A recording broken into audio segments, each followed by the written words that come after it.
Have you ever felt like you were in a labyrinth, unable to find the exit, with each path leading to more frustration? As if, no matter how hard you tried, the result was always the same. The feeling of defeat, the belief that no matter what you do, nothing will change. This feeling of imprisonment, this paralysis in the face of challenges, can be a sign of what psychology calls learned helplessness. And that's what we're going to talk about today, right? We're going to delve deep into this intriguing concept, understand its origins, its nuances, its implications, and most importantly, how we can free ourselves from its clutches and tread the path to a more fulfilling and meaningful life.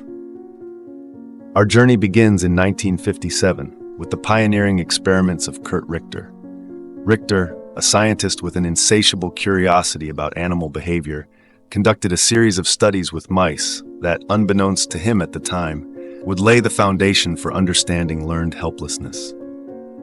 Picture the scene. Richter divided the mice into 3 distinct groups. The first group, which we can call the hopelessness group, was subjected to a rather uncomfortable experience. These mice were placed in an apparatus where they received electric shocks that were, most crucially, unavoidable. Regardless of what the mice did, there was no escape. Imagine the impact of this on the psyche of these small creatures. After this initial experience, Richter placed these mice in a tank of water. A tank with a platform, a clear and visible escape route. And what happened? Most of the mice, those who had experienced the inescapability of the shocks, simply gave up. They swam for a short period, showed signs of discouragement, and even with the possibility of escape, drowned. A behavior that, at first glance, may seem inexplicable, but which reveals the profound influence of previous experience on our ability to deal with challenges. Now let's turn our attention to the second group, the control group. These mice did not go through the experience of the unavoidable shocks. They were placed directly in the water tank with the escape platform clearly visible. And as expected, they swam, explored, fought for survival, and eventually found the platform, saving themselves. A natural, instinctive behavior which demonstrates the strength of our will to live when we are not subjugated by the experience of helplessness. And we still have a third group, the prior escape experience group. These mice, before the test in the water tank, were trained to escape from aversive situations. They learned, for example, to find a submerged platform in a water tank, and when placed in the test tank with a more difficult or even impossible escape, what happened? They swam for a significantly longer time than the mice in the hopelessness group, demonstrating remarkable persistence, a resilience that makes us reflect on the power of hope. What Richter observed in these experiments was something crucial. The previous experience of control, or the lack thereof, profoundly shapes how we react to life's challenges. The mice that learned that their actions made no difference, that they had no control over the situation, developed a sense of hopelessness that prevented them from fighting, from seeking solutions, even when they were available. And here, you may be asking yourself, but what does this have to do with me? The answer is everything. The experience of these mice, although in an experimental context, reflects our own journey as human beings. How many times do we feel powerless in the face of circumstances?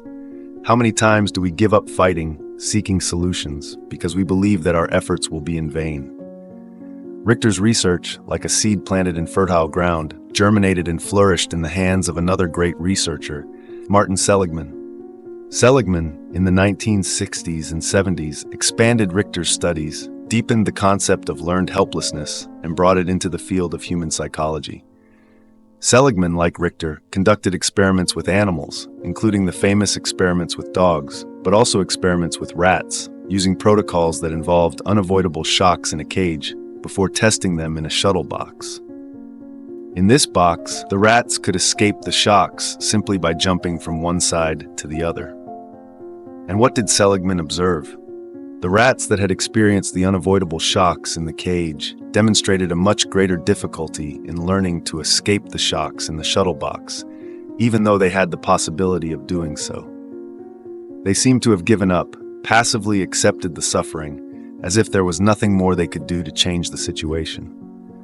Imagine the scene. The rat, paralyzed by fear, by the feeling of helplessness, even with the exit right in front of it. a powerful image that makes us reflect on our own reactions in the face of adversity. But Seligman, in his genius, went further. He included a crucial control group, rats that also received shocks, but escapable shocks.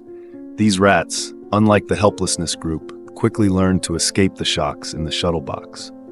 This discovery was fundamental, as it demonstrated that it was not the shocks themselves, but the inescapability of the shocks, the lack of control over the situation, that caused the helplessness.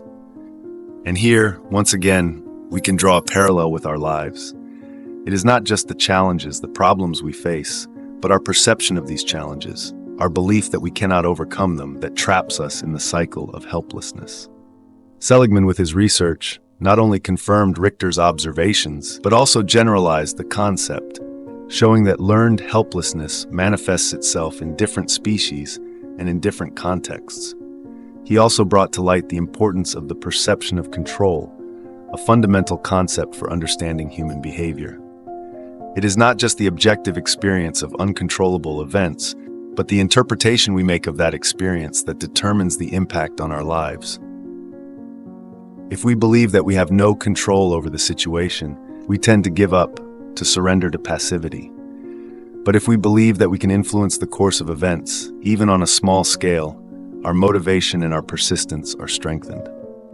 These experiments, both Richter's and Seligman's, invite us to a deep reflection on how the perception of control shapes our trajectory. How many times do we feel trapped in situations that seem to have no way out?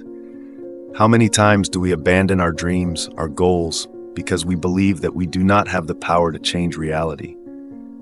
Learned helplessness can manifest itself in all spheres of our lives, in relationships, at work, in studies, in the way we take care of our physical and mental health. It can lead us to procrastination, apathy, depression, anxiety, a vicious cycle of negativity and self-sabotage. But what if I told you that you can break this cycle? What if I told you that you have the power to take back the reins of your life, to cultivate hope, to believe in your ability to overcome challenges? The journey to overcome learned helplessness can be challenging, but you are not alone on this journey. There are countless tools and techniques that can help you in this transformation process.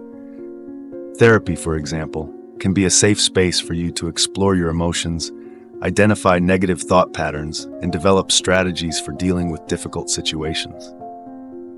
The practice of mindfulness, meditation, can also be powerful allies in this journey, helping you to connect with the present moment, to observe your thoughts and emotions without judgment, to cultivate calm and mental clarity. Remember, change is a process, not an event. Be patient with yourself. Celebrate every small victory, every step taken towards a more fulfilling life. With each challenge overcome, you become stronger, more resilient, more confident in your ability to create the life you desire. You have the power to write your own story. Believe in yourself, free yourself from the chains of helplessness, and walk the path of transformation.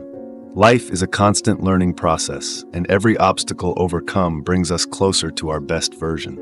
The path to a full and meaningful life is in your hands. What will your next step be?